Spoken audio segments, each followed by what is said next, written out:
Hello students, welcome to the channel English with Ansh. मैं हूं अंश। तो आज हम डिस्कस करने जा रहे हैं जी आपकी क्लास 12 कैलिडोस्कोप इंग्लिश लिटरेचर की जो टेक्स्ट बुक है उसमें पोइट्री सेक्शन में आपकी जो पोइट्री थी जी the wild swans at Coole by W.B. Yeats. Okay, तो ये जो पोएम है हमने बहुत अच्छे से डिटेल्ड मैंने आपको प्रीवियस लेक्चर में पढ़ा दी थी जी। तो प्लीज़ मेरी आपसे रिक्वेस्ट है कि आप प्लीज़ इस पोइट्री को पढ़कर आइए, जिससे आप इस क्वेश्चन आंसर्स में आप कनेक्टिवली रह सकोगे। ठीक है, आपको कनेक्ट होती रहेंगी चीज़ें। ओके जी, तो इस वीडियो लेक्चर में हम डिस्कस करेंगे आपकी इस पोइट्री के इंपॉर्टेंट क्वेश्चन आंसर्स। तो होप करता हूँ आप अटेंटिवली आप सारी जो क्लासेस आपने वो देख रहे होंगे। अगर थोड़ा सा इंट्रोडक्शन आपको बता दूं, अगर आप नए हैं तो देखो जी, हम class 12 English compulsory and English literature दोनों का ही जो डिटेल्ड सिलेबस अपने राजस्थान बोर्ड का वो इस चैनल पे डिस्कस कर रहे हैं जी। दोनों सब्जेक्ट्स की प्लेलिस्ट आपको मिल जाएगी चैनल पर, आप जाके देख सकते हैं जी। ठीक है, और सारे हमने बहुत अच्छे से आपकी जो कंपलसरी की जो बुक्स है उनको भी, और important question answers chapter and important question answer धीरे धीरे हम सारा अपना जो सिलेबस है जी वो डिटेल में पढ़ रहे हैं और धीरे धीरे कवर कर लेंगे आराम से। ओके, बोर्ड के पॉइंट ऑफ व्यू से आपको पढ़ा रहा हूँ। जो हमारा टारगेट है, जो बच्चे जुड़े हुए हैं उनको ध्यान है, 95+ मार्क्स का टारगेट है। तो आप अगर नए हैं तो आज इस चैनल से जुड़ जाइए। आप देखेंगे आपको बहुत अच्छे से जो चीज़ें हैं, मैटर है, वो सीक्वेंस से मिल प्रोवाइड है। ठीक है, तो आप अटेंटिवली लेक्चर्स लीजिए और बहुत अच्छे मार्क्स स्कोर करेंगे आप विद माय गाइडेंस। ठीक है, तो हम स्टार्ट करते हैं आपके जो पोइट्री के इंपॉर्टेंट क्वेश्चन आंसर। तो प्लीज़ मैं आपसे रिक्वेस्ट करना चाहता हूँ, देखो ये इंपॉर्टेंट क्वेश्चन आंसर्स तो आई, लेकिन देखो आप पोएम को बहुत अच्छे से पढ़ेंगे, क्योंकि मैंने आपको इसी तरीके से पढ़ाई है वो पोइट्री कि आपको जैसे कोई लाइन दे दी जाए इन्वर्टेड कॉमा में, फिर क्या एक्सप्लेन करो, तो आप कैपेबल हो उसको एक्सप्लेन करने के लिए। मैंने इसी तरीके से डिटेल में पढ़ाया कि आपके पास मैटर होगा लिखने का। ठीक है जी, तो प्लीज़ पोएम को अच्छे से पढ़ लीजिए, बाकी हम इंपॉर्टेंट क्वेश्चन आंसर्स कर लेते हैं। ठीक है, देखो फर्स्ट क्वेश्चन है, how do the trees in their autumn beauty dry woodland path October twilight still sky connect to the poet's own life. भाई ये जो चीजें हैं पोइट ने मेंशन करी थी ना, trees in their autumn beauty and dry woodland path October twilight still sky, ये भाई पोइट की लाइफ से क्यों कनेक्ट है इतने? क्यों? मैंने आपको पोएम में तो बहुत अच्छे से बता दी थी, पोइट बहुत सैड है, पोइट अपना पास्ट याद कर रहा है। ओके, समझ रहे हो? तो अब देखो आंसर देख लीजिए, the poet is in the decline years of his life. देखो पोइट है जी अब अपने अंतिम अवस्था में है अपनी लाइफ की। ठीक है जी, the poet recollects his past. Poet अपने पास्ट को रिकलेक्ट कर रहा है जी। When he was in his 19th year, जब वो 19 साल पहले, जब this is the stage when youth starts. ठीक है, ये उसी टाइम जब यूथ स्टार्ट होता है ना, वही बात है। देखो, trees in their autumn beauty are attributed to this state of the human body. देखो trees in their autumn beauty, देखो इसी स्टेट को एक्सप्रेस करने के लिए बताई गई है। जो यूथ स्टार्ट होता है ना उस तरीके से, जैसे डिक्लाइन एज होती है ना व्यक्ति की, वो वाली चीज़ें। Okay, dry woodland paths are symbolical of poet's dull and eventless life. और जो ड्राई वुडलैंड पाथ्स जो पोइट ने मेंशन करा था ना अपने को नेचर की ब्यूटी बताने के लिए, तो भाई ये भी देखो इनसे कनेक्टेड है। देखो क्यों? देखो ये भी सिंबॉलिकल पोइट्स की लाइफ को कनेक्ट करते हैं। देखो पोइट की जो डल एंड इवेंटलेस लाइफ है ना, इवेंटलेस लाइफ है उसकी। ओके, कोई उत्साह नहीं है, कुछ भी करने का मन नहीं है, उसको सजेस्ट कर रहे हैं। ठीक है, he was rejected in love so his path of his life is dry. वो भाई अपने प्रेम में भाई उनको रिजेक्शन मिला, तो इस वजह से उनके जो रास्ते हैं ना जी वो सूख गए हैं जी, एक तरीके से जीवन के रास्ते सूख गए हैं। The month of October is attributed to a balance state of head and heart.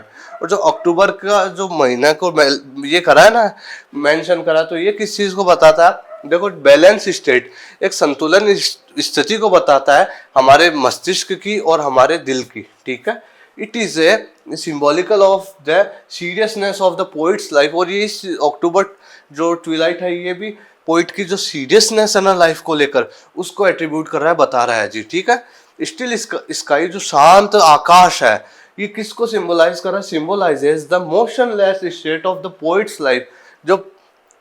जो पोइट की जो मोशनलेस लाइफ हो गई है ना, एक तरीके से नीरस, एक कोई भी रस नहीं, एकदम उबाऊ। ठीक है, उसको इंडिकेट कर रहा है, उसको सिंबलाइज कर, ठीक है। Stillness of the sky because his energy and strength has gone. Still sky इसलिए भी यूज करा है कि देखो वो अपनी उस पोइट की जो अब मैंने बताया ना डिक्लाइन ईयर्स में है, अपने अंतिम अवस्था में है, तो अब उसकी जो स्ट्रेंथ है ना और उसकी एनर्जी है बॉडी में वो भी खत्म होने लग गई है जी, ठीक है। Stillness of the sky because his energy and strength has gone, सीधी सी बात। These phrases are well connected to the poet's life. ये जो फ्रेजेस है ना पोएम में, ये तो देखो क्वेश्चन में इतने ही, बाकी पोएम पोइट्री आपको पढ़ाई थी तो कनेक्ट कर दिया था ना पोइट की लाइफ से, तो खूब सारे फ्रेजेस हैं आपके पोएम में जो पोइट ने अपनी खुद की ओन लाइफ को डिस्क्राइब करने के लिए हमारे को बताया था जी, ठीक है। Phrases are well connected to the poet's life, ये सारे फ्रेजेस पोइट की लाइफ से वेल कनेक्टेड हैं जी, अच्छे से। देखो सेकंड क्वेश्चन है, what do the light tread and the sore heart refer to. ये भाई ये जो दो फ्रेजेस हैं जो पोएम में ही आपके, द लाइट ट्रेड और द सोर हार्ट, ये पोइट ने क्यों यूज करे हैं जी, बताओ क्या रिफर कर रहा है। देखो देखो the poet refers the light tread in which he feels that the swans are leading a happy life. भाई ये चीज बताने के लिए कि जो स्वान्स है, जो हंस है, वो अच्छी लाइफ जी रहे हैं जी। They enjoy every moment because they have their own companion, own company, ठीक है। तो भाई वो अपने एवरी मोमेंट को, हर क्षण को एंजॉय कर रहे हैं बिकॉज उनके पास, सबके पास अपनी अपनी कंपनी के लोग, कंपनी मतलब सबके पास मेट्स हैं, साथी हैं, ठीक है। ऑन दी अदर हैंड दूसरी तरफ देखें तो the sore heart refer to the inner feelings of the poet. Okay, ये जो है ना द सोर हार्ट, तो ये पोइट की इनर फीलिंग्स, आंतरिक भावनाओं को व्यक्त कर रहा है जी। He has no companion and his life has been dry like autumn. Poet के पास कोई कंपेनियन नहीं है, साथी नहीं है, और इसकी जो उनकी जो लाइफ है ना जी, वो ड्राई हो चुकी है, सूख चुकी है, जैसे ऑटम में सूख जाती है ना प्रकृति, उस तरीके से। So he feels his life to be sad and gloomy. तो अब वो फील कर रहा है कि उसकी लाइफ बहुत ज़्यादा सैड और ग्लूमी हो चुकी है भाई, बहुत ज़्यादा पेन से भर चुकी है, ठीक है। थर्ड क्वेश्चन है जी, what is the contrast between the liveliness of swans and human life. भाई क्या कॉन्ट्रास्ट क्रिएट करा है स्वान्स में और ह्यूमन बींग्स में पोइट ने, कि स्वान्स ऐसे और ह्यूमन बींग ऐसे, ठीक है। तो ये देख लीजिए answer, according to the poet it is so because, इसलिए देखो फर्स्ट पॉइंट लिखोगे, the swans are beyond the clutches of time. जो स्वान्स है, जो हंस है ना जी, वो समय के जकड़ से दूर है जी, ठीक है। Time does not make them old, और समय ने, ये जो स्वान्स है इनको बूढ़ा नहीं किया है, आज भी वैसे ही है। While humans faces many obstacles in life, जबकि देखो यार जो ह्यूमन बींग्स है ना, वो बहुत ज़्यादा ऑब्स्टेकल्स, बहुत ज़्यादा प्रॉब्लम्स अपनी लाइफ में झेलते हैं, सीधी सी बात। देखो सेकंड पॉइंट देखो, they lead A happy and smooth life. जो स्वान्स है बहुत अच्छी हैप्पी और स्मूथ आरामदायक जीवन जीते हैं जी। While human life is a storehouse of sorrows and sufferings, और भाई ह्यूमन बीइंग की जो लाइफ है ना जी, वो स्टोर हाउस है एक तरीके से सोरोज एंड सफरिंग्स का, दुख का और सफरिंग्स, जो भी पीड़ाएं, दर्द, समझ रहे हो, उन चीज़ों का स्टोर हाउस है एक तरीके से। देखो थर्ड पॉइंट लिखोगे आप, swans can swim in streams and climb in the sky too. देखो जो स्वान्स होते हैं वो स्ट्रीम में, वो रिवर में तैर भी सकते हैं, और climb in the sky too, okay, और हवा में उड़ भी सकते हैं जी, आकाश में, ठीक है, आराम से। Thus they can adjust to various situations of life. ये पोइट ने इसलिए ये जो लिखा था ना कि वो तैर रहे हैं, उड़ रहे हैं, जैसा भी मन चाहिए, तो ये बताना चाहे कि देखो दे can adjust various situations of life. भाई वो कितनी भी कठिन स्थिति हो लाइफ की, वो एडजस्ट कर लेते हैं एक तरीके से। But humans remains scared of every problem, मतलब जबकि जो ह्यूमन आपने मानव लोग है ना, वो बड़ी डर जाते हैं प्रॉब्लम से, ये बताना चाहे। Swans enjoy every moment of their life, हर एक क्षण को एंजॉय करते हैं, but humans lose their passion as they grow older. देखो स्वान्स हर एक क्षण को एंजॉय करते हैं लाइफ के, लेकिन जैसे ह्यूमन जो इंटरेस्ट और अपना पैशन को छोड़ देता है, अपने जुनून को छोड़ देता है, अपने इंटरेस्ट को छोड़ देता है, उसका इंटरेस्ट घटता चले जाता है, जैसे जैसे वो ग्रो एल्डर, वो उसकी उम्र बढ़ती रहती है ना जी, वैसे वैसे वो अपने शौक खत्म करते जाता है, सीधी सी बात है, ओके। फोर्थ क्वेश्चन देखो, what contributes to the beauty and the mystery of the swans. Okay भाई, क्या बता रहे हैं कि ब्यूटी एंड, देखो स्वान्स ब्यूटी बहुत ज्यादा ब्यूटीफुल भी है, मिस्टीरियस भी है। ओके क्या बता रही हैं, क्या चीज है? ऐसे आ जाए, what are the feelings that the poet regarding the swans, क्या पोइट की फीलिंग्स है स्वान्स को लेकर, हंसों को लेकर। What are the qualities that you find in swans. इस तरीके से तीनों में से कैसे भी क्वेश्चन आ जाए, आपका ये आंसर होगा जी अच्छा सा। देखो, W.B. Yeats has presented the swans as the most beautiful and brilliant creatures. इसी तरीके से अपने W.B. Yeats ने स्वान्स को प्रेजेंट किया है जी, बहुत ज्यादा ब्यूटीफुल है, बहुत ज्यादा ब्रिलियंट क्रिएचर्स हैं जी। They are never afraid of their future, कभी भी अपने फ्यूचर को लेकर डरते नहीं है। They are beyond the clutches of time, भाई समय की जकड़ से परे हैं जी, समय पकड़ सकता इनको।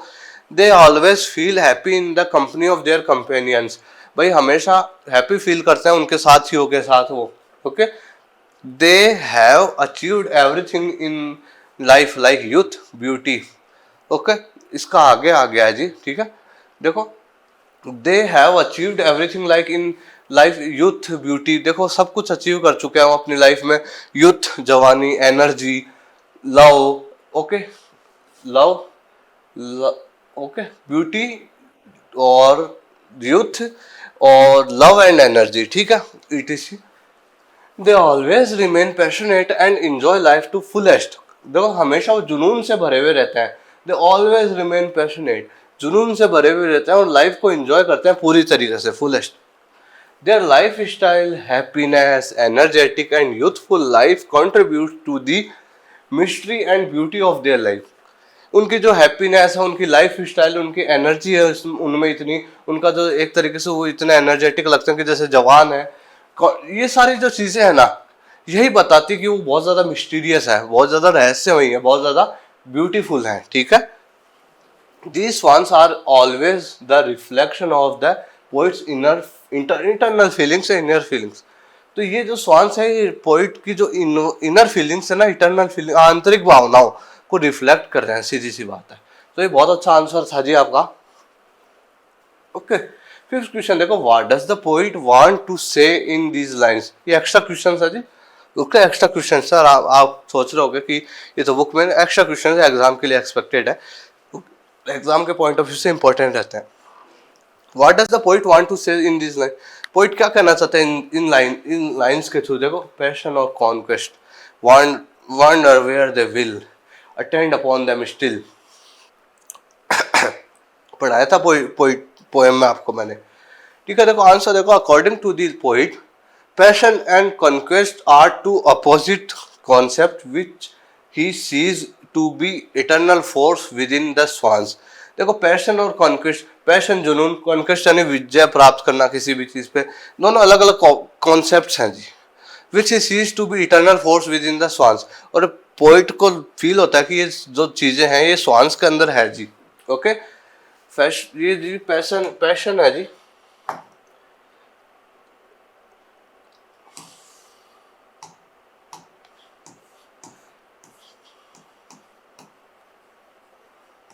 ओके, इसको करेक्ट कर लीजिएगा जी। देखो, passion is a desire and pursuit while conquest is the outcome of it.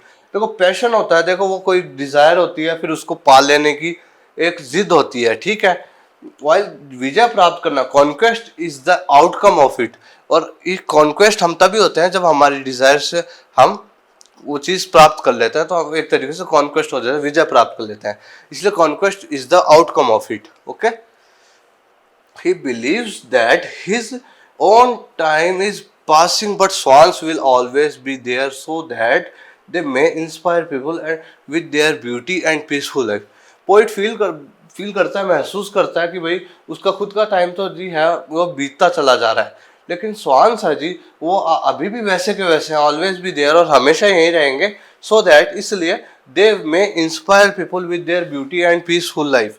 तो जो लोग आएंगे यहाँ पे वो स्वान्स को देखेंगे तो वो इंस्पायर करेंगे स्वान्स उन लोगों को, ओके, और अपनी ब्यूटी से और अपनी पीसफुल लाइफ से।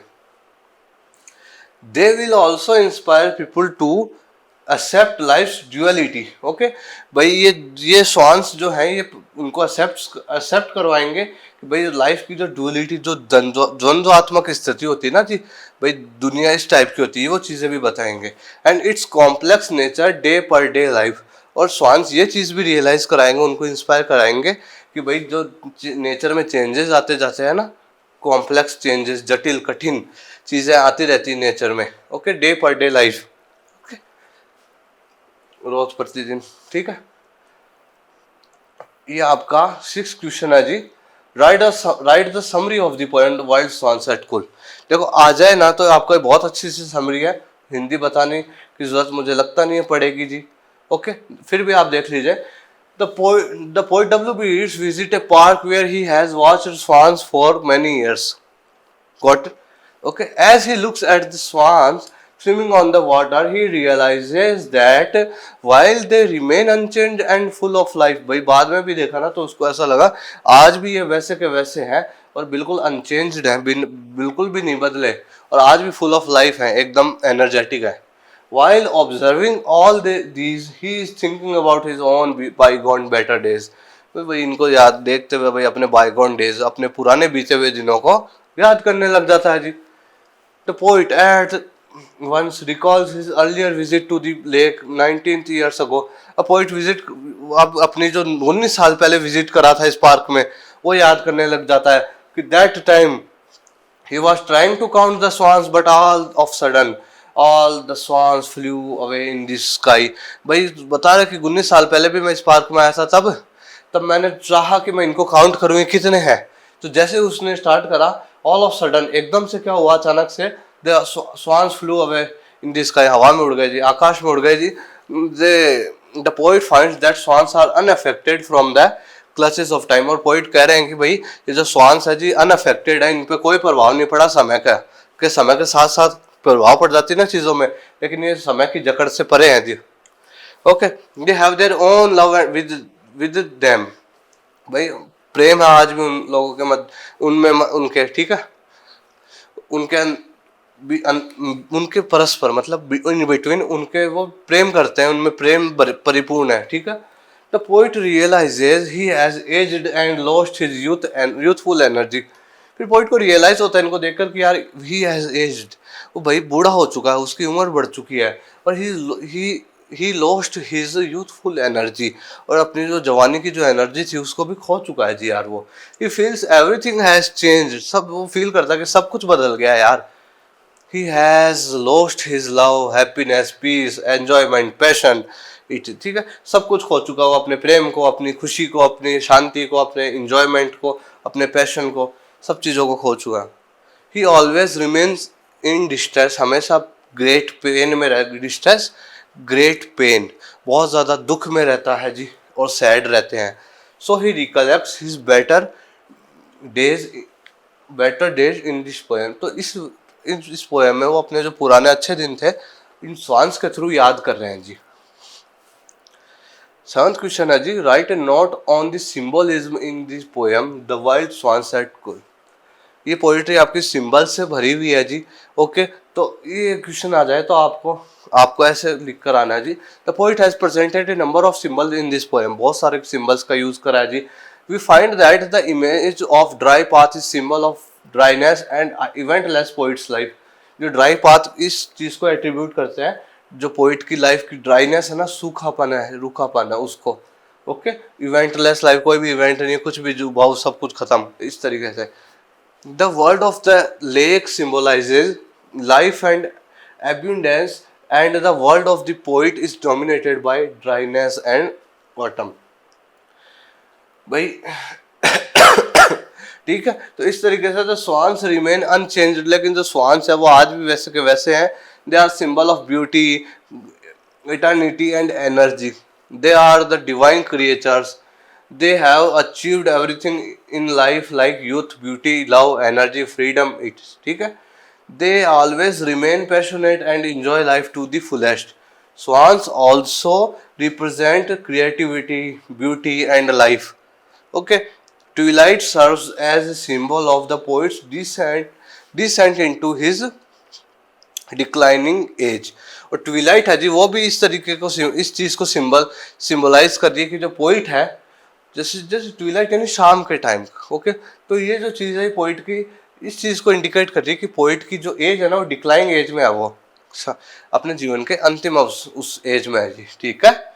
अब ये क्वेश्चन है आपका 8 क्वेश्चन है कि क्या है जी, write the theme of the poem the wild swan said Coole, या फिर write the central idea of the poem. दोनों में से कुछ भी आ जाए, आपको ये अच्छे से आंसर कर कर आना है जी, ये आपका आंसर होगा। दोनों में से कोई भी आ जाए, सेंट्रल आइडिया आ जाए या फिर क्या आ जाए, थीम आ जाए, तो आपको अच्छे से लिख कर आना है जी। ये देखो देखो, the poem wild swan said Coole by W.B. Yeats is a very famous poem, ठीक है।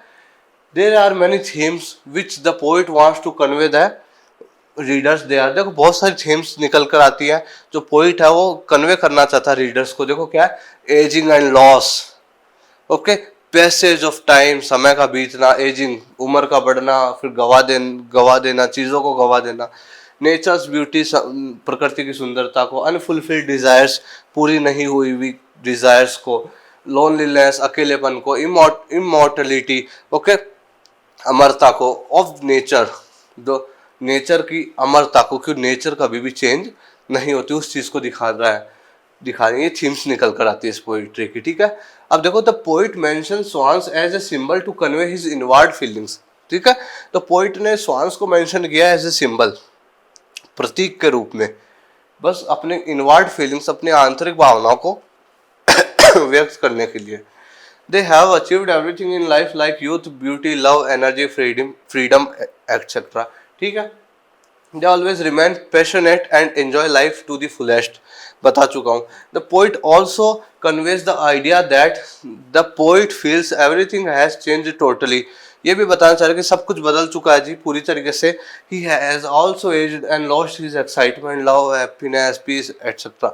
कि सब कुछ बदल चुका है, वो भी एज बूढ़ा हो चुका है जी।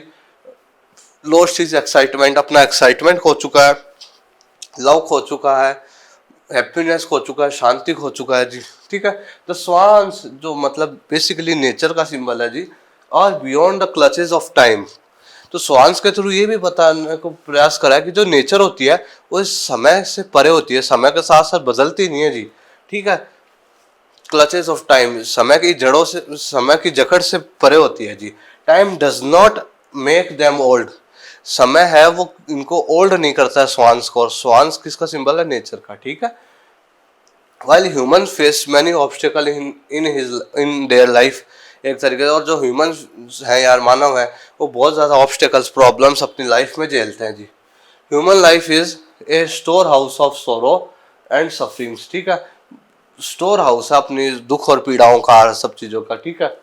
Swans enjoy every moment of life of their life but human lose their passion as they grow older, ठीक है भाई।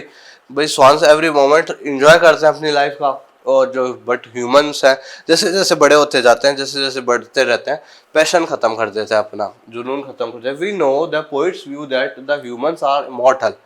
हम इस पोइट्री के थ्रू हम जान चुके हैं कि पोइट का व्यू क्या है, पोइट का क्या दृष्टिकोण है, दैट क्या बताना चाहते हैं। देखो, द ह्यूमंस आर मॉर्टल, जो ह्यूमंस है वो तो मॉर्टल है जी, नाशवान है, एक समय पे आके मृत्यु हो जाएगी ह्यूमंस की। बट नेचर इज इमॉर्टल, लेकिन प्रकृति है ना हमारी, जो नेचर है वो इमॉर्टल है, वो अमर है, ठीक है। And stage the same and always stay the same, और हमेशा ऐसी ही रहने वाली है, ओके। तो ये व्यू हमको पता चलता है। तो ये थे जी आपके इंपॉर्टेंट क्वेश्चन आंसर्स, ओके। खूब सारे क्वेश्चंस हो गए इस पोइट्री के, अच्छे से बता दिए। बाकी कोई लाइन आपको दे दी जाए, फिर क्या है कि इसको एक्सप्लेन करो, तो मैंने आपको बहुत अच्छे से पोइट्री पढ़ा रखी है जी, प्लीज उसको अच्छे से अटेंटिवली पढ़ लेंगे, सुन लेंगे अच्छे से ध्यानपूर्वक, ओके। तो आपको कोई भी डाउट या कोई भी दिक्कत नहीं आने वाली है जी, इतने से भी प्रॉब्लम नहीं आएगी आपको, ठीक है जी। तो ये थे हमारे इंपॉर्टेंट क्वेश्चन आंसर्स। एक बार आप पोइट्री अच्छे से पढ़ लीजिएगा, फिर ये देख लीजिएगा, आपके बहुत अच्छे से तैयार हो जाएगा मैटर, ठीक है। कोई भी डाउट हो, कोई भी क्यूरी हो, आप कमेंट सेक्शन में आस्क कर लीजिएगा, पूछ लीजिएगा, और आपको डिस्कशन में टेलीग्राम चैनल का लिंक भी मिल जाएगा, उसको भी जाके ज्वाइन कर सकते हैं, डिस्कशन सेक्शन में जाके डिस्कस कर सकते हैं, ठीक है। अब आप अपनी क्लास 12 की जो पढ़ाई है वो बहुत अच्छे से अटेंटिवली जारी रखिए, प्लेलिस्ट में आपको सारी वीडियोस प्रोवाइडेड हैं, अच्छे से आप देख सकते हैं, ठीक है, और तैयारी कर सकते हैं। तो मैं मिलूंगा अब आपसे नेक्स्ट वीडियो लेक्चर में, बने रहिए मेरे साथ। Thank you very much.